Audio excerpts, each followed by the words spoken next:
नमस्कार। ज्योतिषी श्रृंखला को आगे बढ़ाते हुए बात करेंगे उत्तरा फाल्गुनी नक्षत्र के बारे में।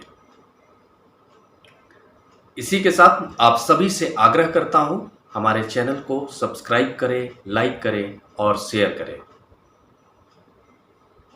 उत्तरा फाल्गुनी नक्षत्र का स्वामी ग्रह होता है सूर्य और उत्तरा फाल्गुनी नक्षत्र का अंश शुरू होता है 146.67 अंश से लेकर 160 अंश तक का अंश पूर्व उत्तरा फाल्गुनी नक्षत्र का होता है।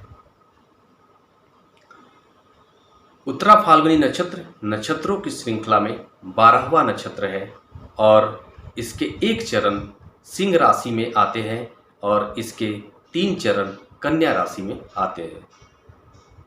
इसलिए जब भी कोई व्यक्ति अगर उत्तरा फाल्गुनी नक्षत्र का व्यक्ति है और उसका अंश 0 से लेकर 3.33 अंश तक है तो वो व्यक्ति सिंह राशि का, सिंह लग्न का व्यक्ति होगा।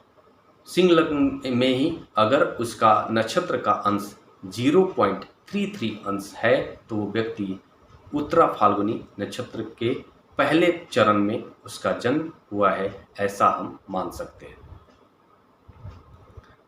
उत्तरा फाल्गुनी नक्षत्र का 3 चरण कन्या राशि में आता है और कन्या राशि कन्या लग्न में आता है। आप समझ लीजिए कि अगर नक्षत्र का अंश 0 से लेकर 10 अंश है और व्यक्ति कन्या लग्न में उसका जन्म हुआ है तो वो व्यक्ति उत्तरा फाल्गुनी नक्षत्र का व्यक्ति माना जाएगा।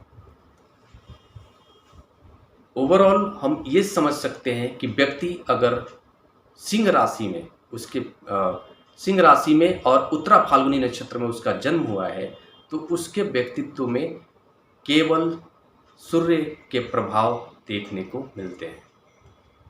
उस सूर्य के प्रभाव की वजह से वो व्यक्ति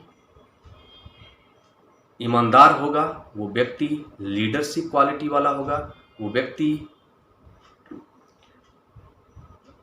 समाज में जो भी अनैतिक कार्य है उसके खिलाफ बोलने वाला होगा, वो व्यक्ति थोड़ा सा एग्रेसिव स्वभाव वाला होगा। ये आपको प्रभाव सूर्य के प्रभाव की वजह से उसके व्यक्तित्व में शामिल होता है।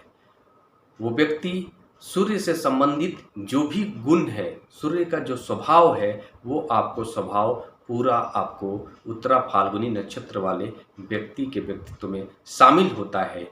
अगर वो व्यक्ति सिंह राशि में उसका सिंह लग्न के अंतर्गत उसका जन्म हुआ है, पूर्व उत्तरा फाल्गुनी नक्षत्र के पहले चरण में उसका जन्म हुआ है तो उसके व्यक्तित्व में सूर्य का पूरा प्रभाव देखने को मिलता है।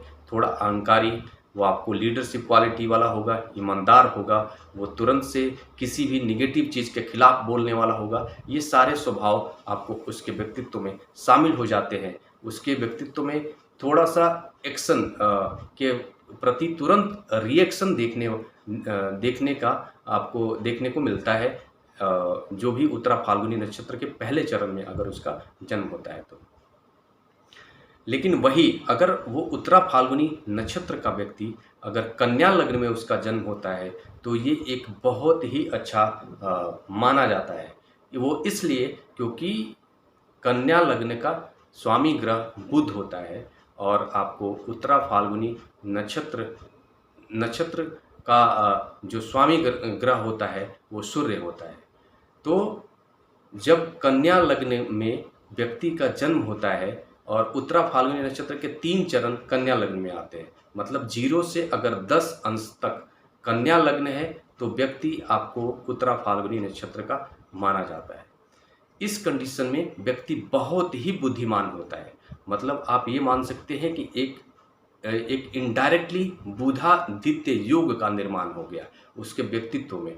वो व्यक्ति बहुत ही कैलकुलेटिव होगा, वो व्यक्ति ईमानदार होगा, वो व्यक्ति लीडरशिप क्वालिटी वाला होगा, वो व्यक्ति समाज में जो भी आपको नकारात्मक चीज़ें हैं उसके खिलाफ बोलने वाला व्यक्ति होगा। एक ईमानदार राजा का जो व्यक्तित्व है वो व्यक्ति व्यक्तित्व उसका बन जाता है और बुध के प्रभाव की वजह से वो बुद्धिमान भी होगा। वो किसी भी चीज़ को वो आकलन करके उस पर एक्शन लेने वाला व्यक्ति होगा।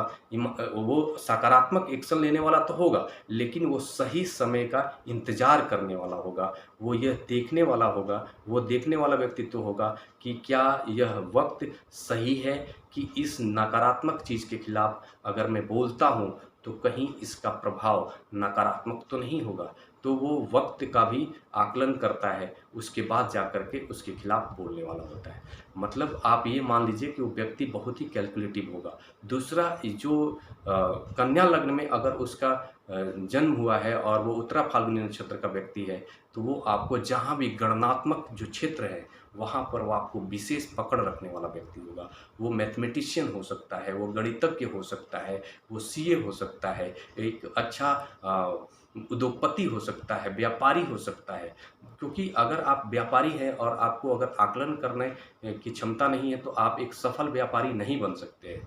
तो जहाँ भी आपको आकलन करने की ज़रूरत है, वो आपको जो गुण है वो आपको उत्तरा फाल्गुनी नक्षत्र में अगर कन्या लग्न में उसका जन्म हुआ है तो वो गुण उसके अंदर व्यक्तित्व में शामिल हो जाता है। साथ में उत्तरा फाल्गुनी नक्षत्र वाला व्यक्ति अगर कन्या लग्न में उसका जन्म हुआ है और तो वो व्यक्ति आपको राजनीति के क्षेत्र में भी अगर सूर्य का प्लेसमेंट बहुत ही अच्छी हो और मजबूत स्थिति में हो, मजबूत स्थिति में हो, तो ऐसे कंडीशन में व्यक्ति को वो आपको पॉलिटिशियन बनाने में भी सहयोगी होता है।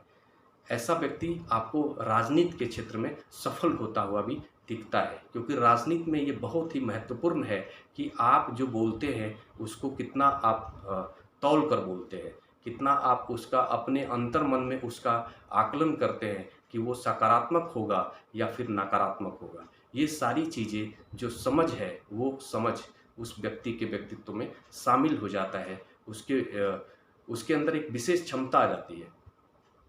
साथ में वो ईमानदार होगा क्योंकि जो उत्तरा फाल्गुनी नक्षत्र का व्यक्ति होता है वो औरों के तुलना में वो कहीं ज़्यादा ईमानदार होता है, कहीं ज़्यादा उसके अंदर नेतृत्व करने की क्षमता होती है, क्योंकि उसका जो स्वामी ग्रह होता है वो आपको सूर्य होता है। ये एक विशेष गुण उसको सूर्य से मिलता है। उत्तरा फाल्गुनी नक्षत्र वालों के व्यक्तित्व में एक विशेष गुण सूर्य से उनको प्राप्त होता है कि वो ईमानदार होंगे, उनके अंदर एक लीडरशिप क्वालिटी होगी।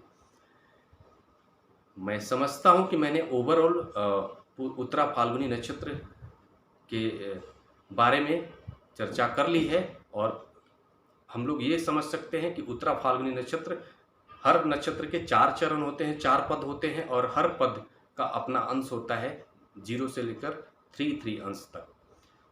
तो 4 चरण होते हैं, तो एक चरण उत्तरा फाल्गुनी नक्षत्र का सिंह राशि में आता है और 3 चरण उसके कन्या राशि में आता है, मतलब कन्या लग्न में आता है, और एक चरण उसका जो पहला चरण है वो आपको सिंह लग्न में आता है। इसी के साथ फिर अगले नक्षत्र की चर्चा करते हुए आप सभी के बीच मिलूंगा।